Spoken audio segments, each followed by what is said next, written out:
talking snakes and bushes on fire but not consumed, the sun standing still, Moses holding out his hands, and the waters of the Red Sea parting to the right and to the left, daily manna from heaven for 40 years in the wilderness, talking donkeys, floating axe heads, angel visitations, water becoming wine, 5 loaves and 2 fish feeding 5,000 hungry people, walking on water, lepers healed, the lame walking, the blind receiving sight, the dead brought back to life. Miracles. Miracles, all. Miracles. They're on practically every page of the Bible. The Bible is filled with stories of the miraculous. So why does it seem for so many of us that miracles stopped when the Bible times closed? Why does it seem downright unenlightened and somewhat ignorant to think that God would create a universe and imbue it with laws, and then every whip stitch turn around and seem to overturn the natural laws that God set? Or should we instead rely on the definition of a miracle by a great 20th century preacher, Harry Emerson Fosdick, who said, "The common impression is that it is the unintelligent who believe in miracles. But the fact is that it is the great minds who most fervently believe in unforeseen possibilities." Today, on week 4 out of our 5-week sermon series, when we're discussing some of the difficult issues of faith and life, when we've already weighed in on topics like doubt and the devil and sex, today, let's talk about miracles. And I don't want anyone to make the casual observation that after preaching on sex last week, it's nothing short of a miracle that I'm still standing in the pulpit today.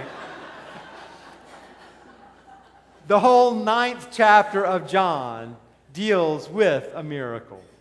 Jesus encounters a man born blind, and Jesus acts to give that man his sight. You remember the story. The disciples want to turn their encounter with the blind man into a referendum on sin. They want Jesus to validate their belief that God punishes sinners with illness. They want Jesus to blame the blind man for his condition. They want Jesus to say that as long as you lead a good, decent, moral life, then nothing bad will ever happen to you. Simple cause and effect. But Jesus isn't biting. Instead, Jesus corrects the disciples' misunderstanding of faith. He dismisses any connection between sin and illness in the sense of crime and punishment. Instead, Jesus says that the man was born blind so that God's works might be revealed in him. Then Jesus spits on the ground, makes a mud pie, and spreads it on the man's eyes and says to him, "Go and wash." The blind man does what Jesus says, and the blind man comes back able to see. Miracle. Right? Well, not so fast, say the man's neighbors in the crowd who had witnessed what had happened. You'd expect them to respond with awe and wonder, but instead they start trying to pick the miracle apart. "Wait just a minute," they say. "How do we know that this is the same man who was born blind? Maybe Jesus pulled a bait and switch. Does anyone here recognize this guy? Is he really the same one as before?" Some said yes, and others said no. This was in light of the fact that the man himself kept saying, "Hey guys, notice me. I'm the same guy." Next come the religious officials. The Pharisees launch a formal investigation. They form a miracle committee. Not to do miracles, mind you, but to try to establish the criteria for miracles and to apply it to what Jesus had done for the man and determine if anything miraculous was actually going on. Well, first they interview the man. He tells them what happened about Jesus and the mud pie and all. And then they decide that on the Sabbath, the day of rest, no self-respecting Jewish God would want to work, even if it is to heal a blind person. Later in the chapter, they even bring in the blind man's parents. Yes, the parents say, that is our son, but since we didn't see any of this happen, we're not really sure how he got his sight back. Well, the miracle story continues to unravel through the rest of chapter 9, rest of the 30 verses in the chapter, and it ends in a jumbled mess where Jesus and the now sighted blind man are the only two who are clear about what happened. The works of God were made manifest. A great miracle occurred. A blind man sees. On the other hand, the rest of the folks have lost the forest for the trees. They've thrown out the baby with the bathwater. And despite being witnesses and having 20/20 eyesight themselves, they just can't seem to see that any time a blind man receives his sight, a miracle has occurred and the works of God have been made manifest. So, what does this story have to teach you and me about miracles? Well, I think there are several things. First is that the presence and power of God in Jesus Christ are real and they are active in the world. Second, when God acts, people who witness God's actions, even sometimes very religious people who witness God's actions, don't necessarily rejoice. We want to explain it, we want to pick it apart, we want to analyze it, because the outbreak of unforeseen possibilities scares the daylights out of you and me. And third, and perhaps most important, just as Jesus bent over and spat in the dirt and mixed it up into a mud pie to put on the man's eyes, we need to recognize that God is never too proud to use what is on hand to enable those who are blind to see. Sometimes God uses nothing more exotic than the mere passage of years.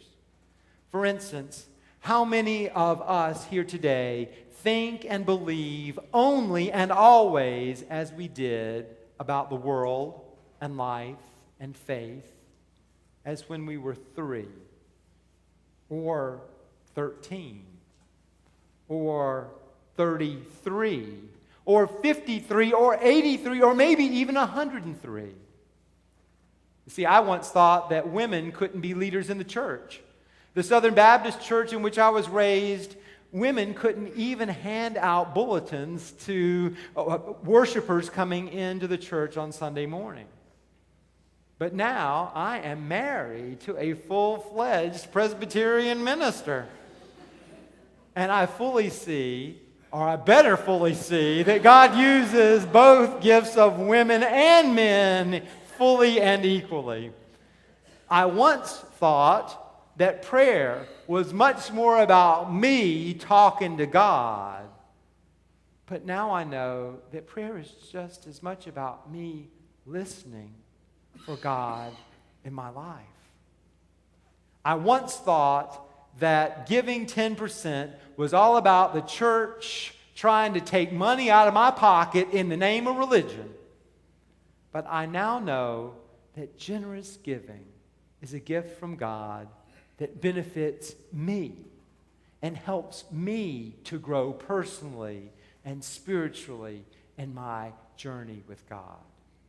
I once saw that way, but now I see another.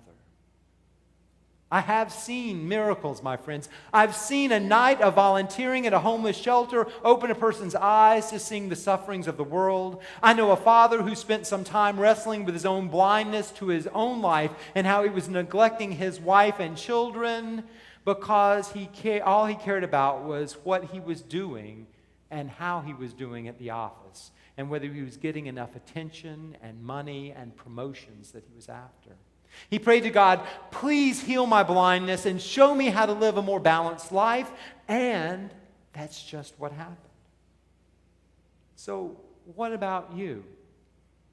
If there's one last thing that the Bible story tells us this morning, it's that finally it's up to you to decide whether you believe in miracles.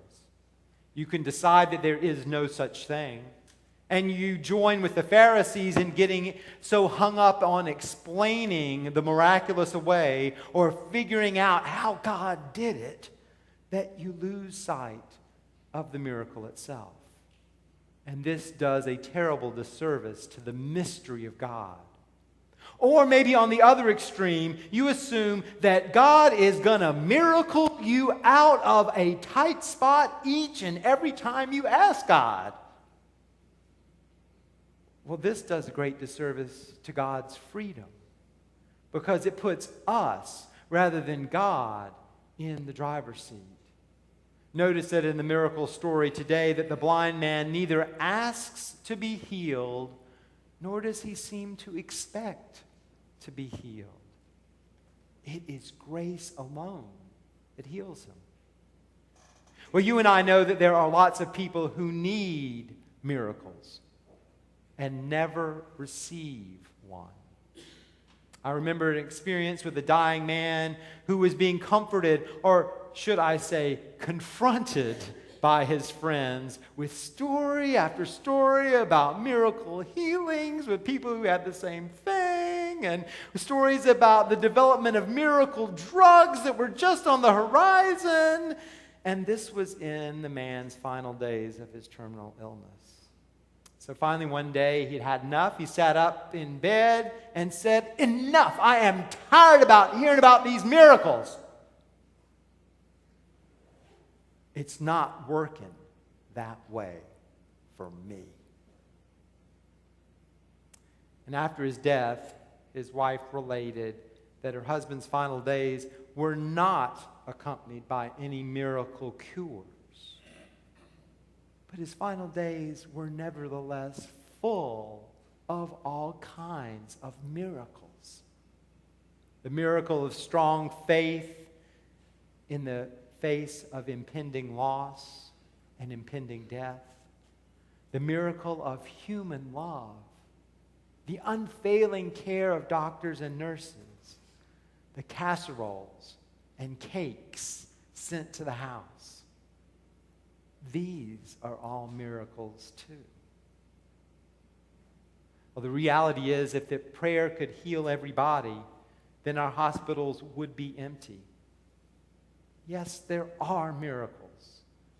There are miracles every day when people are able to adjust and live fully and abundantly in spite of whatever their diagnosis is.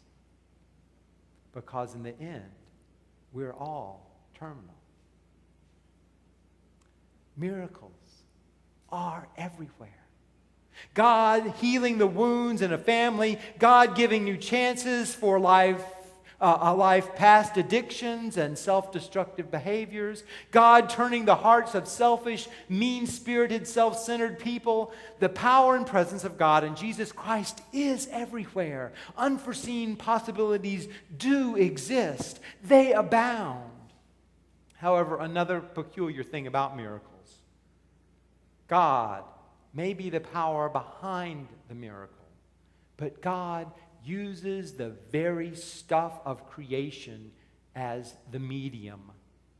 You and I, we are the mud in the story from John. If the hungry are to be fed, it probably won't be with manna from heaven. It will be because those of us who have enough faith and goodwill finally get off our butts and share our abundance with those who have too little.